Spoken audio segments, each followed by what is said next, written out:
Good evening. On behalf of the commissioners and staff, I would like to welcome you to the January 24th, 2023 City of Roseville Public Utilities Commission meeting. The 7-member commission is responsible for studying and advising the City Council regarding all utilities owned or operated by the city, including electric, water, wastewater, and solid waste.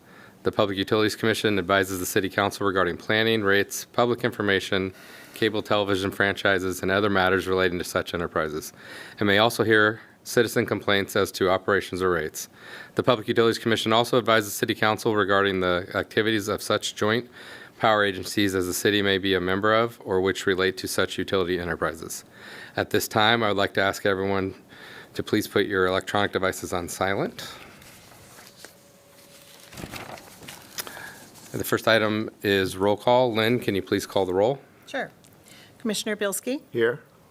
Commissioner DeLacy? Here. Commissioner DeMarkey? Here. Commissioner Granger? Here. Vice Chair Elaine Webb? Here. Commissioner Einer Meisch? Here. And Chair Knox. Here. Thank you. Thank you. This time, Commissioner Granger, would you lead us in the Pledge of Allegiance?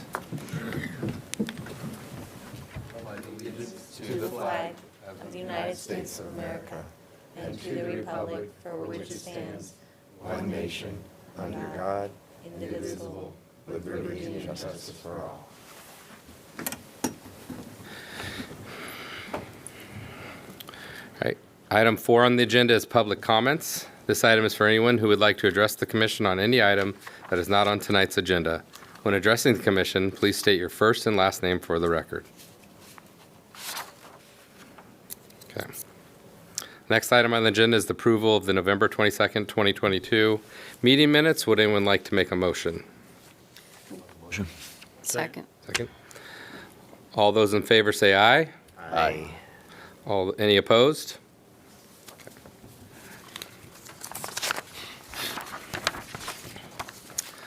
All right, next on the agenda is the requests and presentations. Item 6.1, Roseville Electric Utility Monthly Update. Report by Electric Utility Director Dan Bean summarizing the monthly status of electric utilities activities for information. Good evening, Chair Knox, commissioners, and staff. With me tonight is Joanna Cucci, our interim utility financial administrator, and she'll be given the next presentation after my brief report. So obviously, big things happening, the storm response. So in Roseville, we fared pretty well. At the peak, our largest outage impacted just over 1,000 customers, and many of those were restored in less than an hour. But we did have outages off and on for a couple weeks to keep the power on. Thankfully, there was no major flooding issues in our area, in our service territory. So, but as you have heard, other areas were not as fortunate. So SMUD, for instance, they really got hammered. And so we had 10 staff members, our line crews, responding to their call for mutual aid. And so we had teams working 24-hour shifts with them, basically about 17 days in all, trying to help them get their customers back on. So just a big shout out to our field staff. They just do excellent work, and times like this really shows that. Second item is the second part of the rate increase that was approved late in 2021 was implemented on January 1st this year. And the first part of that rate action went in January last year as well. And then also the 8% energy surcharge, which was approved by council in December, goes into effect February 1st.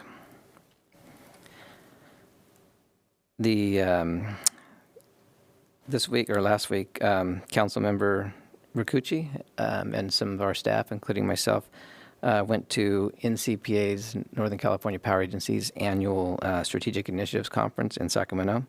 And so that was a great time to discuss and prioritize key issues for our industry. And actually, during that conference, we had 4 Roseville Electric employees who graduated from the UC Davis Executive Leadership Program. And then last Friday, I got installed officially on the BIA Board of Directors. So I'll be serving on that for the year as a, I forget what they call it, it's like at-large member, I believe. So, and then finally, our building next door, the planning is continuing for the 3rd and 4th floor, including making some space for some of the police department. So that's going well. And with that, I'll take any questions. Do any commissioners have questions for the staff at this time? Just to clarify, BIA is a Building Industry Association, not the Bureau of Indian Affairs? Correct. Yes. Thank you. And, Accurate. I think that's wonderful. I'm surprised, though. Usually, they don't have us utility types on their board, do they? In the past, they've had SMUD and PG&E. I think this might be the first time Roseville was on it. So, but Very I'm not good. sure. Very good. All right. Is there anyone from the public who would like to come forward and address the commission at this time? On this item. All right. Thank you for the updates, Dan. Next up, item 6.2, electric proposed hydro surcharge overview. Presentation by intern assistant electric utility director Eric Campbell and interim electric utility financial administrator Joanna Cucci with an overview of a proposed hydro surcharge update for recommendation. Good evening, Commissioners. In 2009, Roseville Electric implemented a hydroelectric surcharge, and this was to collect for the variations in hydroelectric resources that we receive each year and those impacts on our energy costs. Currently, this hydroelectric surcharge is calculated annually and is effective July 1st through June 30th of the next fiscal year. It is calculated using expected generation of hydroelectric resources of 222 gigawatt hours. The precipitation that the area receives in the 8-station index, which is the mountainous region that feeds our water basins, and then the energy prices on May 1. So those three inputs are used to calculate what the energy cost surcharge or the hydroelectric surcharge will be for the next fiscal year. And this proposal recommends some slight changes to this calculation. So there's basically two changes being recommended for the hydroelectric surcharge. The first is to increase the expected generation of hydroelectric energy from 222 gigawatt hours to 277 gigawatt hours due to the addition of the Feather River resource that was recently entered into by Roseville Electric.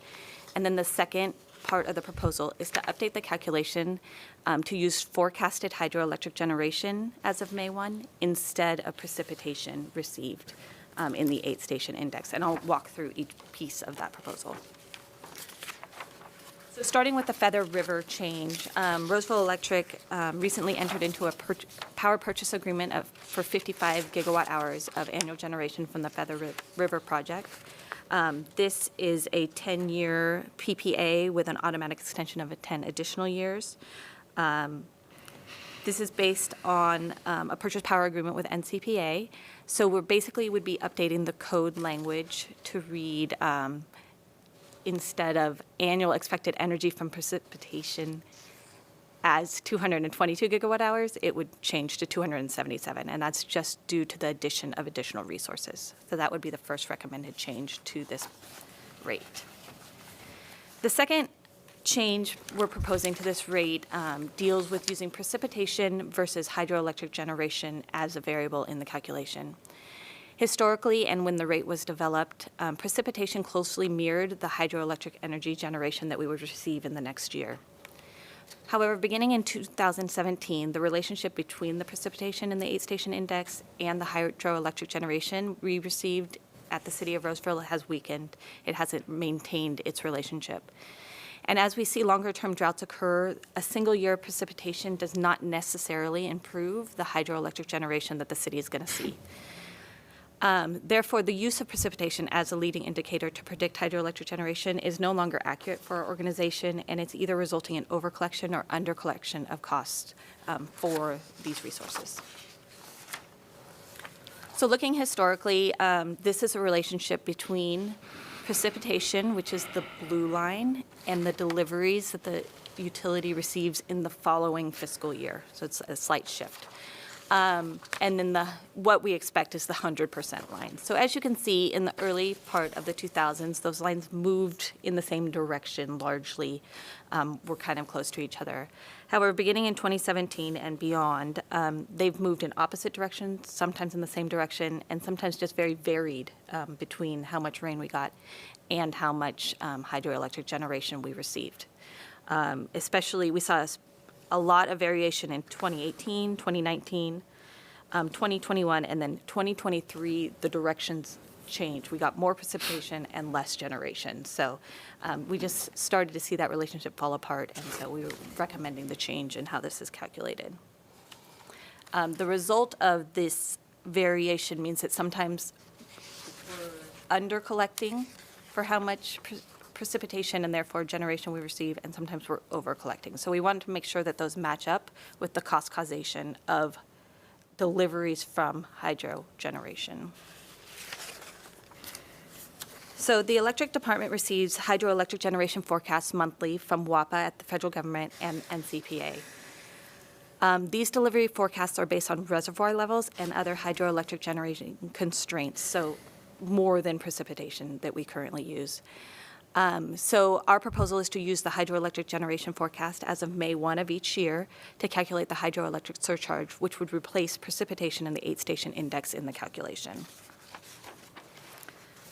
So therefore, staff recommends that the Public Utility Commission recommend adoption of municipal code changes related to the hydroelectric adjustment, including updating the annual expected energy from average precipitation and changing the calculation variable from the 8-station index precipitation to forecasted hydroelectric energy generation. And we'll be happy to answer any questions.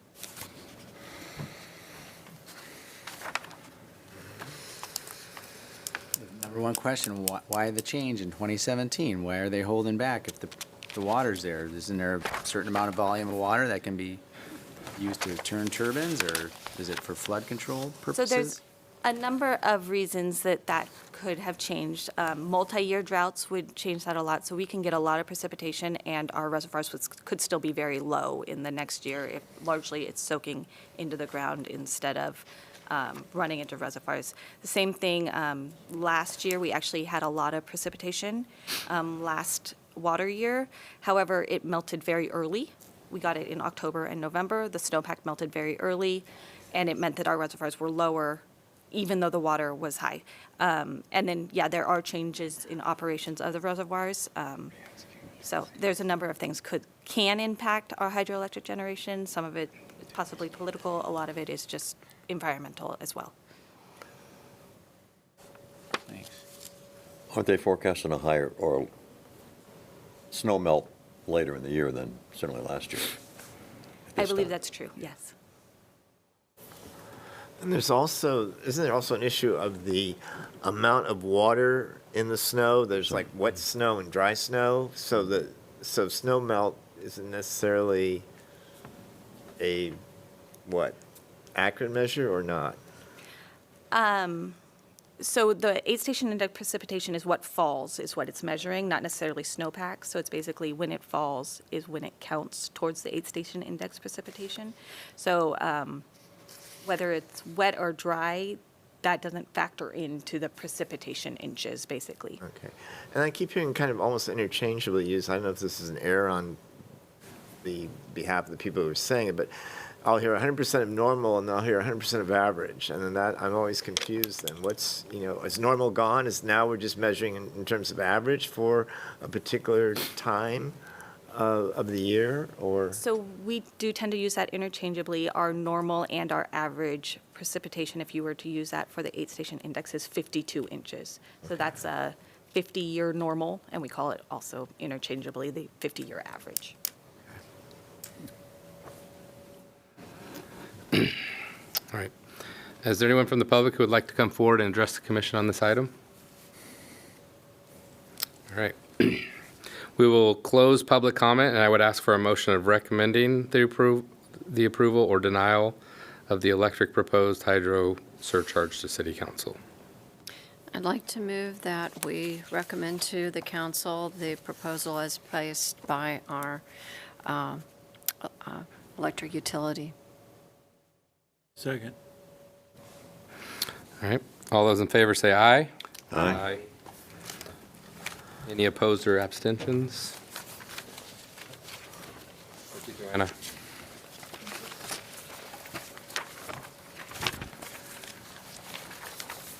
Next up, item 6.3, Advanced Metering Infrastructure Update, presentation by AMI Project Manager Caitlin Ornelas with updates on the Advanced Metering Infrastructure Project for information.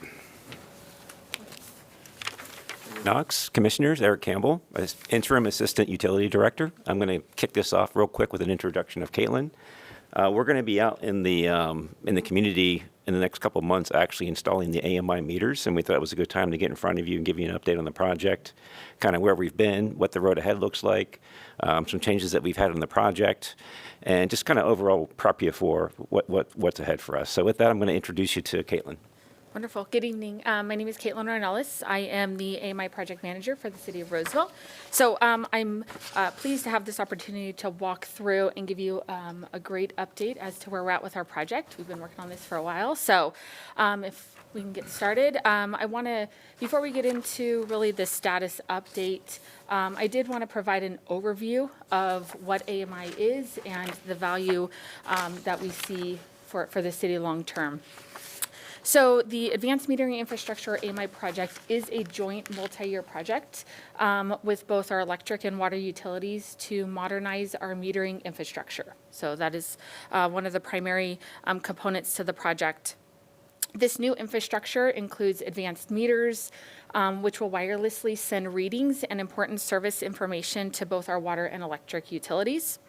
AMI will offer better customer service and reliability with fewer outages and a quicker response and restoration. AMI will also provide usage data from the meters available to customers. Efficiencies can be made in how energy and water is consumed and distributed based off that information. And then lastly, the AMI infrastructure will provide insight to distributed generation resources and supports infill growth. So the more exciting part, where we're at with the project, we have recently completed the following key deliverables, which will help accelerate and advance our project to the next stage. So the first one is the installation of connected grid routers in strategic locations around the city. So these routers are a necessary component to the AMI infrastructure with our communication pieces. Next, we have completed development of a multi-system integration platform between Roseville's meter data management system and our customer information system. And then lastly, we have completed a comprehensive meter and system performance testing and valuation and verification prior to entering this next stage of our project. So right now, the project is preparing for our first phase of meter installations for both residential and commercial utility customers starting in March. And then this phase will last approximately 3 months from start to finish. All right. As we look at the project timeline, I know I just talked about the first phase, but this is really our timeline we have been working through over the past year. So right now, you can kind of see we're right at the start of Q1 of 23. We are going through with our first phase starting March of 23, which you can see everything in green really indicates our installation phases. There's different components to that. But you can see that the first phase will kick off in March, lasts that 3 months as I indicated, and then upon successful completion, our succeeding phases will begin July of 23 and last anywhere between 12 to 14 months, excuse me. Okay, so our deployment area, so where are we going to go for this first phase of installs? Our first location area is on kind of that corner cross-section of Blue Oaks and Wood Creek Oaks. So there's 830 locations that will receive an upgraded electric meter and or water module. Out of this 800 meter location, this will be a mix of both residential and commercial utility customers. So this will give us a really good sampling of of how things are going and what to expect as we move forward in future phases. So it's a really good, solid mix of customers. So, and again, the timeline for this is our first phase will last approximately 3 months, followed by full rollout upon successful completion of that phase. Okay, and one piece that we need to be successful in as we move forward in this deployment is our customer outreach. So we have developed a really solid approach to how we're contacting and working with our customers, both our residential and commercial customers. And so what we have here is just an outline of how we're working through both of those. So from the residential side, we will be sending out postcards prior to meter installation so they know what to expect. It gives them some basic information of who's coming, when they can expect to kind of clear their area, all in preparation for us to come out to make that change out fairly quick and easy. And then 5 to 10 days prior to the actual installation, our teams are going to be going out and putting a door hanger at their door saying, hey, we're coming out in the next couple of days, just as a reminder. And then once we actually make the installation or the upgrade complete, we will put another door hanger saying, hey, we've been here, your upgrade is complete, thank you. And then that piece is done. So that will take place for every residential location. And then on the commercial side, our small commercial customers will receive a one-on-one project update email directly to them, as well as other communication activities through current community outreach efforts, such as chamber meetings, things like that. We will even go hand deliver, if necessary, the information to make sure that everybody is aware and what they can expect. Our large commercial customers will also receive a direct communication from our account services team so that they can be prepared as well, and that will be in advance notice of any change-outs. In addition to those materials, we also have other platforms and outreach materials or outreach messaging. So we'll be working through social media messaging. We have a citywide digital newsletter that is utility specific, so that information is in there.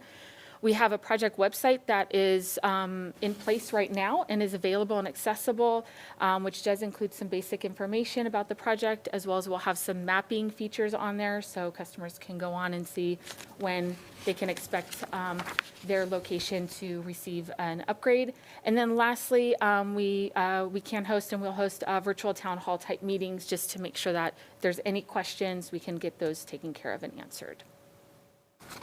All right. And then last, I just wanted to communicate, as Eric indicated, we've kind of gone through some changes, but we have put in a very structured governance process and team, as you can see, that is really here to align the project and make sure that we are meeting it and executing according to plan.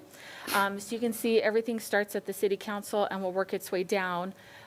So we have City Council. Our executive committee is made up of both our utility directors as well as directors from our finance and our IT departments, as they are impacted business units. And then our steering committee is a very similar group. It is made up of assistant directors from both of our utilities as well as our finance and IT teams. And then myself as the project manager. And then underneath is our department management and SME team, who are here to support and execute all of those deliverables. So this structure allows us to move forward, and we'll continue to move forward with the project. So, and with that, I will take any questions. All right. So I have a couple questions. Sure. What's the estimated downtime when upgrading the meters? So for an electric meter, is a residential customer only, will experience a downtime of 10 to 15 minutes at the most. There's no outage time for replacing the water module. And again, it's only for residential customers. Are these meters physically the same size as what's there now? Yes. Okay. Are they active right away, or do you have to wait till they're all installed before you can turn them on? They go on the network immediately. It could take a couple of hours just for everything to funnel into the system, but as soon as they are plugged in, they are ready to go. Do residents need to do anything to prepare for this change out? The only thing that, and it'll be indicated on the postcard is to clear any debris around their meter. Other than that, it is seamless to them. They won't even, they should not even know we're there. So it's a quick process. So will there be a physical outage, electric outage? Yes, for residential customers All only. your electronics will, be Yes, and so we do indicate that on our postcard messaging and on the door hangers, that we provide both the pre-install as well as the post-install door hangers, so then they know why their microwave is flashing at them. So they will know that, and then it's on our website as well, just that brief outage for the residential And my customers. wife's 30 clocks. Yeah. So how are we collecting the information? You said routers. You're going to have a mobile unit that drives around, or is this all fixed? It is over-the-air communication, so it is wireless. We do not need to have people drive around anymore to collect data. So the water modules as well as the electric meters will communicate through the connected grid router, which then we will receive into the meter data management system. So it is a collection of data through those systems. So this should save a lot of labor. Yes, that is. And a quicker response time if we have to go out into the field as well, because we can see what's happening to that meter in the system rather than driving out and trying to do some initial troubleshooting. We can do that even, at our desk. So I was wondering how you were going to be able to do this so fast, 3 months, but then I realized phase one's only 850. So this is a multi-year build-out for the entire city, right? Yes. The first phase, the actual installations will take place over a 2-week time period, the physical changeouts, and then the following weeks will be data analysis and verification. And then, but yes, the entire full rollout will last the 12 to 14 months. End of 2024. That's not bad. Well, do residents have to worry about any power surges with the power going off and being turned back on? Not that I'm aware of, no. I think it might be helpful to give some kind of flyer that shows exactly what should be cleared. My wife has this prized camellia bush that she will not cut for any reason, so it might be just helpful to have like a little illustration showing clear at least 18 inches of all the way around the meter, or something to that effect. Okay. Thank you for the feedback. Will there also be at the same time rollout of, say, apps that the consumers will be able to view the data? That will be a future That after? phase of the project. I think that sounds cool. Like if you had a water leak, you'd be able to get kind of real time, hey, there must be something going on there. Yes. The- Good. Is there anyone from the public who would like to come forward and address the commission on this item? All right, thank you for the update, Caitlin. Thank you. Next up, item 6.4, Environmental Utilities Monthly Update. Report by Environmental Utilities Assistant Director Devin Whittington, summarizing the monthly status of environmental utilities activities for information.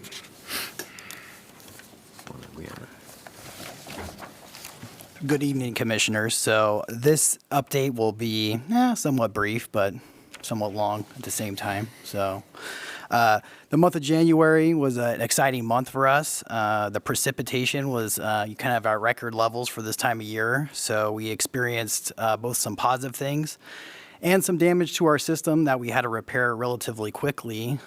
Just in the adjacent proximity right here in Sogstead Park, over the second week of the storm, we had our 66-inch main line that goes to the Dry Creek plant starting to be eroded and exposed. So over a 24-hour period, both city crews and an emergency contractor moved in 1,500 tons of riprap and repaired that line going into the Dry Creek plant. It was literally getting close to where it would fail and have a catastrophic consequence to the plant. So we got a lot of work done in a short amount of time that will protect that pipe well into the future. The second item I have is we were also able, during the storm time, with Folsom releasing water, inject 460 acre-feet of water into the aquifer as of Saturday. So that's a positive thing that we were able to do. And then over the next few weeks, the digesters at the Pleasant Grove wastewater treatment plant, our other treatment plant on the west side of town, will become fully operational, and that will allow us to process a Class B sludge, and that will reduce the odors out in that area and also produce digester gas that we will then put into our solid waste collection fleets for the city. So be on the lookout. The next couple of weeks will be some press releases of us fueling up some trucks out there with that renewable natural gas, and that system will be up and ready. So that concludes the monthly update for environmental utilities. If you have any questions, feel free. Do any commissioners have questions for the staff at this time? I got a question about the aquifers. So you injected some, but then you also had the natural rainfall filling. Do we know, is there a certain point where they're full? Or That's something that we're constantly trying to quantify. At this point, we're still in the really initial phases. The way that we're kind of looking at this is when we have these really wet years like this, we want to try to bank, I would say, as much as possible, because the precipitation over the last, let's just say 10 years has been a roller coaster, right? We either get a lot of water like in 2017 or we get nothing like we did the year before last. So it's still a moving target that we're looking at there. There's not a perfect science to it yet, but there is a sustainable groundwater management plan where we have to prove that we can restore water within that aquifer in order to then take water out of the aquifer. okay. So last year, after the big first storm, we had that, the water was discolored because there was that huge rush, Right. and then this year, what I noticed, the water's fine, but there was like more air in the water, like more, I don't know, bubbles when you go to fill something out of the sink. Is that something to do with? So typically during the storm, since we rely on Folsom, you think of things like, when we have large wildland fires and things like that, we do get debris that comes down in the system in the initial surge of the storm that can kind of overwhelm some of the treatment capacity. The water is still safe because it's chlorinated and we run it through clarifiers, but it does add a little bit of characteristics that are uncharacteristic throughout the rest of the year. Yeah. Thanks. Is there anyone from the public who would like to come forward and address the commission on this item? All right, thanks for the updates, Devin. Next up, item 6.5, Roseville Utility Exploration Center update. Presentation by Interpretive Services Supervisor Braden Mitchell, providing an overview of Roseville Utilities Exploration Center's activities for information.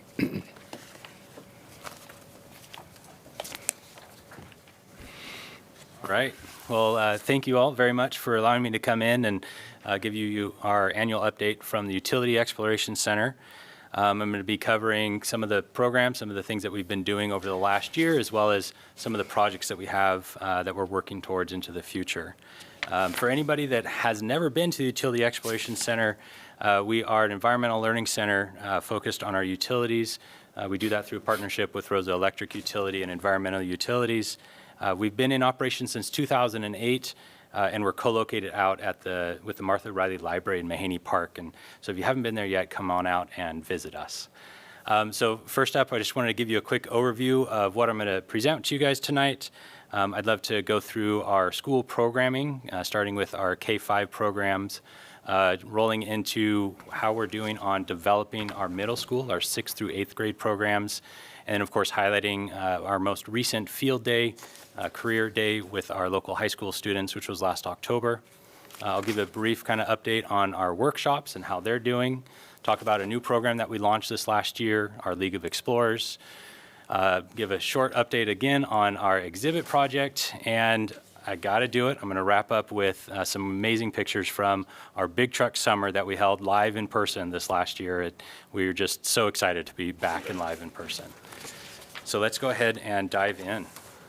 So with our K-5 programming, this has really been bread and butter for the Utility Exploration Center.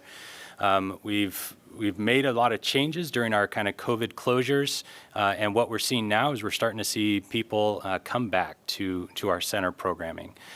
So teachers are enjoying, we can come out to the classroom, we can go and do in-classroom visits. They can come out and see us at the Utility Exploration Center. We've developed what we call traveling trunks, which is literally a suitcase. It's full of materials and lesson plans that teachers can use for about 6 weeks worth of curriculum. And then we also have free materials that we can give out to different grade levels in that K-5. Last year in FY22, we were still kind of in a transition year. We were doing some of our programs virtually, some of them in person. A lot of teachers and us as well were kind of over that virtual thing, but we just couldn't quite get into the classroom yet. So we served around 1,000 students, and we had a great time with those students that we did get to see. This year so far, we have served over 3,000 students.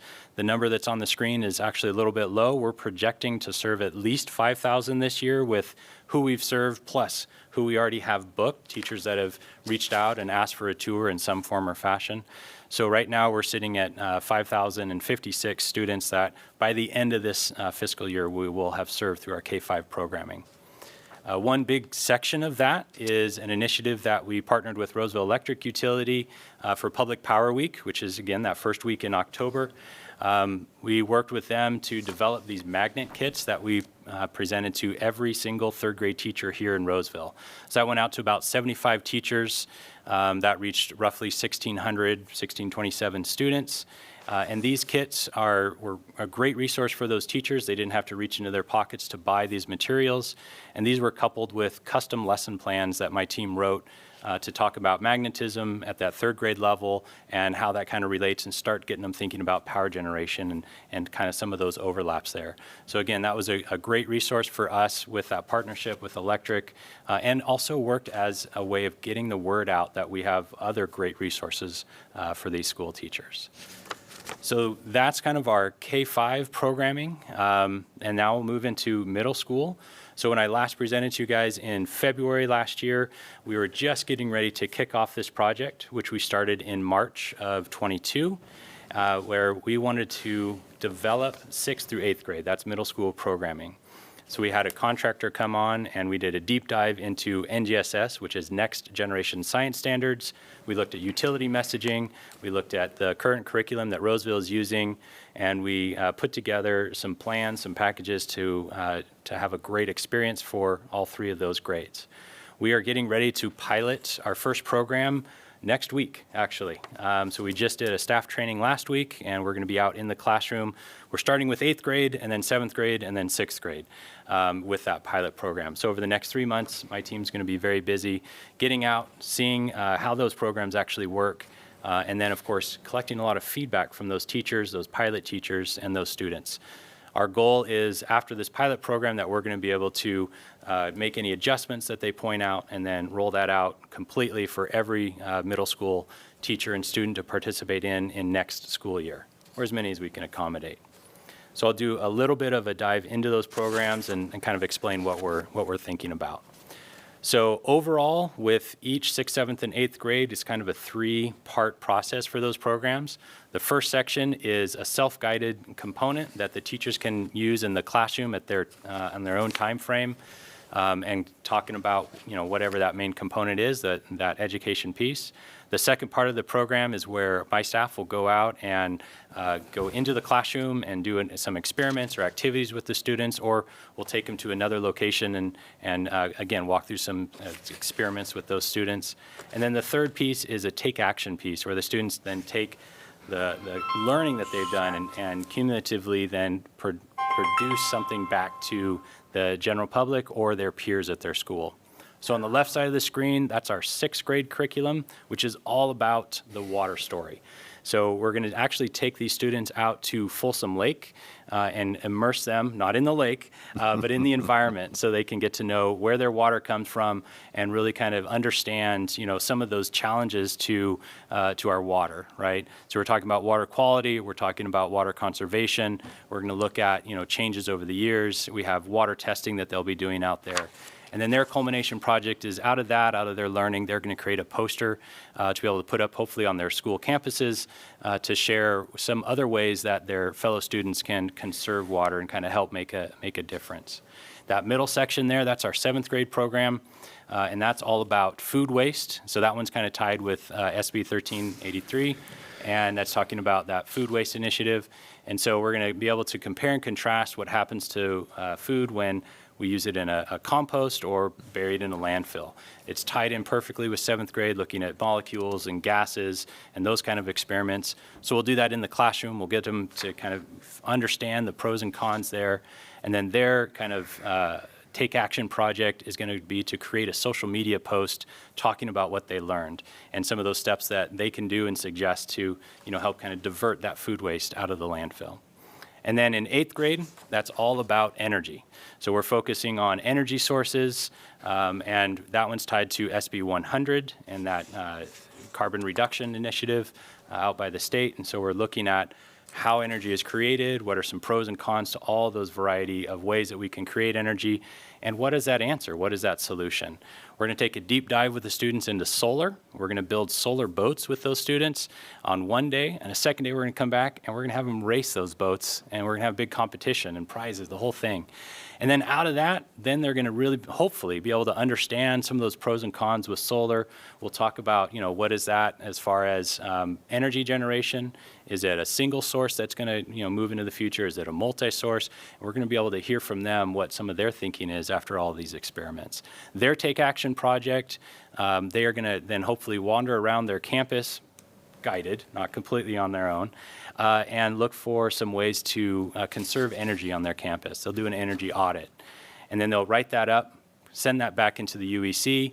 If there's some proposals that really make sense and that are achievable, then we'll work with electric utility and see if there's ways that we can help the school get to achieve those projects that the students propose. So that's what we've had in the works. We're super excited to actually get into the classroom and see how all of these ideas that we've had come to life. And so more to come on that one, but that's our middle school dive into. The next up is our high school field day. So this is, again, something else that we've started just in the last year or so, where we partner with our utility departments, environmental utilities and electric utility, and we're providing 2 of what we're calling a field day every year. We do one in the spring, one in the fall. And those field days, we invite about 40 high school students from our 5 area high schools to come out and truly have kind of a whirlwind experience through our utilities, get hands-on and see what it means to work in utilities. So at our last event this last October, the students that we had were a little more college-focused and engineering-focused. So I brought in some slides for that, and we'll just kind of roll through these slides a little bit and get a feel for some of the experiences that they had. We asked these students, what did you like best about field day? And they said, working with a tool, getting in an excavator, getting to use a wrench. We asked the students, what kind of jobs would you think about after coming out here to field day? We had someone that said, I want to be a lineman. Some of them said, I want to be a mechanical engineer, an environmental engineer. We had some that said, I want to work in wastewater treatment. So it was really just everything that we showcased really kind of came back to us. If we could back up just one slide really quick. 2 slides now. Give me a second here. All right, so perfect. Another question that we asked, we did a pre and post survey with all of our students, and we asked them before, we said, hey, before today, have you ever considered a career in utilities? Have you ever even thought about it? And honestly, I was a little surprised. Half of the students said, yeah, they've thought about it. The other half, 3% said no, 47% said maybe. Student speak, in my mind, maybe means no, I've never really thought about that, but I'm trying to be nice, right? So about half the students had thought about it. We asked them at the end, we said, okay, after your experiences today, would you be interested in a career in utilities? And we saw that needle move. 60% of the students that came out said, yeah, you know what, I would be interested in a career in utilities. So that's one big takeaway. The other one is students made a decision. So not only were more interested in utilities, but that maybe column got smaller. And that's another kind of outcome that I'm actually pretty proud of is, we're helping students make a decision, yes or no, is this a field that they want to get into? Hopefully it's a yes, and hopefully that ends up here in Roseville. But even if no, they aren't interested in that, that's okay. We help them make that decision and move on to their next step. So I just wanted to highlight that for you really quick. We had a great time. There's the whole group of students that came out in that last October event. It's just a ton of fun to be able to whirlwind them through there. I wish I had even more time and more students and all that, but we're going to slowly kind of build this program and keep it going. The support that we get, and the reason I had this slide up here, the support that we get from our utilities is just amazing, and that's across the board. We actually were blessed with both of our utility directors coming out during the lunchtime for these students, and they said some words to get inspired about whatever that kind of future career might be, hopefully in utilities, hopefully here in Roseville, but just kind of, adding a little bit to that day for us. So that's our school-related program, kindergarten all the way through high school. And there's going to be more to come as we start to dive even deeper into working with our local high schools. But in the last year, we also kept our adult programming going. So we have workshops that we offer for the general public. Our workshop attendance has stayed pretty steady. For the most part, between 400 to 600 people a year are attending these workshops on a variety of gardening or energy conservation topics. The spike that you see on the graph down there for FY21, that's really because we offered a lot of our workshops virtually that year. Nobody could meet in person, you couldn't come together, and so everyone's sitting at home, might as well sign up for a free workshop and log in. So we actually got a lot more people to be able to attend those because I didn't have a cap on the number of people that could sit in a room. And so we were able to just get even more people involved. But we're still back around that 400 to 600 mark, and that's where we're projecting to be this year as well. The exciting things that we have going with workshops this year is offering some new options of where to host those. So not only do we have the Inspiration Garden out at our site, which was a partnership with the Water Efficiency Department and creating a nice outdoor education space, but we also have the building kind of directly across Town Square here.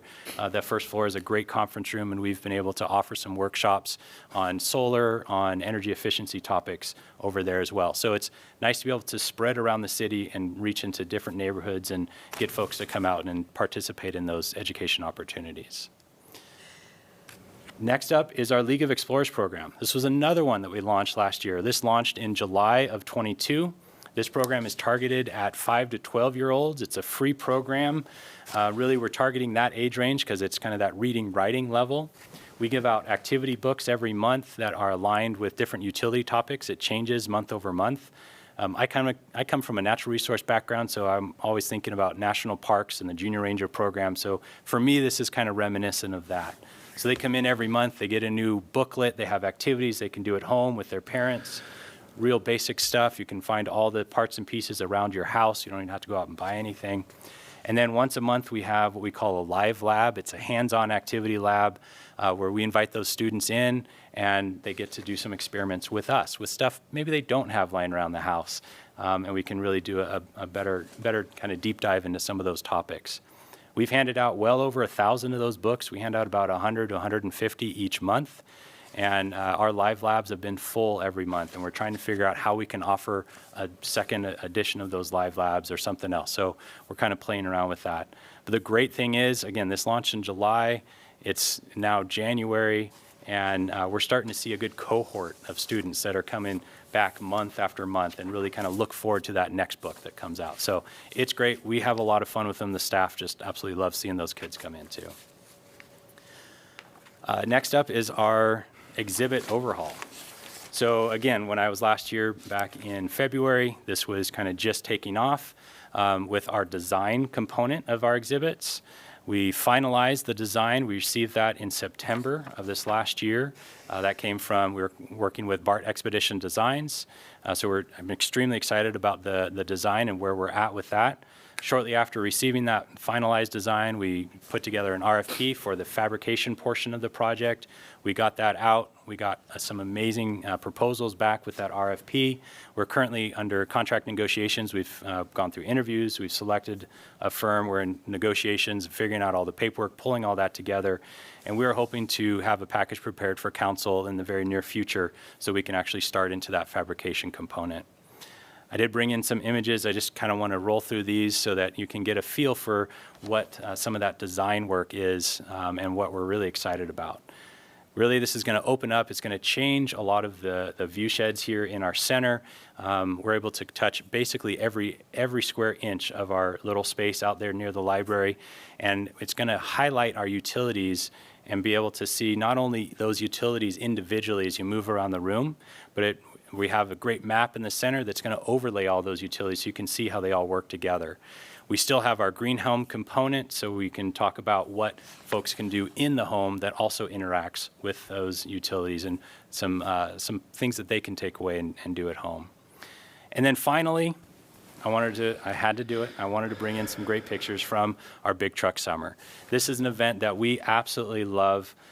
We get to highlight each utility. We did this every Thursday in the month of June this last year. The utilities come out and they put on a great demonstration of what they do on a day-to-day, and then we are able to shut those trucks down and let the kids go out, sit in them, talk to the utility workers, and get a better feel for what goes on. When we opened back up, I was a little nervous. I wasn't sure how many people are going to come back. I shouldn't have been nervous at all. We had just over 700 people on our first day with wastewater. We had around 900 people with our second day with Roseville Electric Utility. They put up a great display. Then on our third week, we worked with our water utility. We had just over 1,000 people that came out to see the water utility. I mean, one of the great things you can see right there, anytime that you can mix beautiful sunshine, a little bit of water. On the next one, you'll see a big dump truck dumping sand. I mean, that's just a recipe for success for these little kids, right? And then, of course, to wrap the event up, we had our garbage trucks out there. That little kid's shirt pretty much sums it up. Everybody loves their garbage trucks. So we had just over 1,600 people that came and visited our garbage truck day for Big Truck Summer. So with that, we had a great time, and I just wanted to kind of wrap up there. I wanted to say thank you guys very much for allowing me to come in, talk about all the amazing work that my team's been doing over the last year. We have a lot more to come, so I'm looking forward to coming back and keeping you guys apprised of all that. But if you do have any questions, I'd be more than happy to answer them. Do any commissioners have questions at this time? It's a great program. Have you patterned it after other cities, or other cities following suit of what you've done? Or It's a great question. I am not above borrowing and stealing, but I've looked around to try to find other utilities, other cities that does something similar to this, and I have trouble finding it, honestly. So, we have a lot of great freedom with our utilities. We have a great partnership and great support, and we're able to put together a lot of these ideas. And then the residents here in Roseville, they love to be able to come out and participate in those as well. Well, hats off to you guys. It's excellent. Excellent program. Thank you. Any other questions? Is there anyone from the public who would like to come forward and address the commission on this item? All right, thank you for the updates, Braden. Next on the agenda is board member, commissioner, or staff reports. Are there any reports from staff? Question or comments from the commission? All right, does anyone have any items that they would like to suggest for future meetings? I'm just curious about power plant security, and if we want to talk about that, or if we want like a little short presentation on how secure we are, just in view of some of the recent events in the news. Good idea. They've been shooting at them.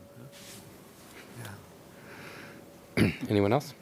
And then I just have one other thing. I don't know if council can answer this or not.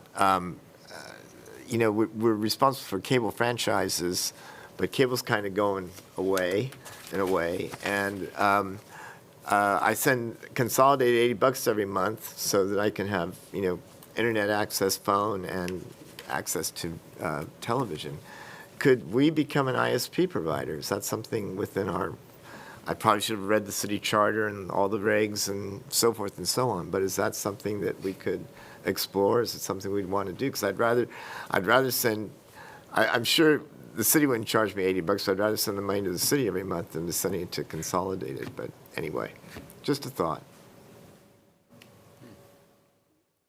Big, long answer, but not really. We could come back and give kind of an overview at the next. And I mean, I just need a yes or no answer, really. Yeah. It's something that just has always been curious. Not something being looked into or having an interest, or, not something that the city's looked into much. Okay, thank you. Truckee Donner PUD does it, though. Yeah. I'm sorry? I said Truckee Donner PUD. They're an ISP provider, or, yeah, see, that's, It's been done, but. yeah. All right, may I have a motion to adjourn? I'll make a motion. I'll second it. All those in favor? Aye. All those opposed? All right, we are adjourned. Okay. Thank you. Cool.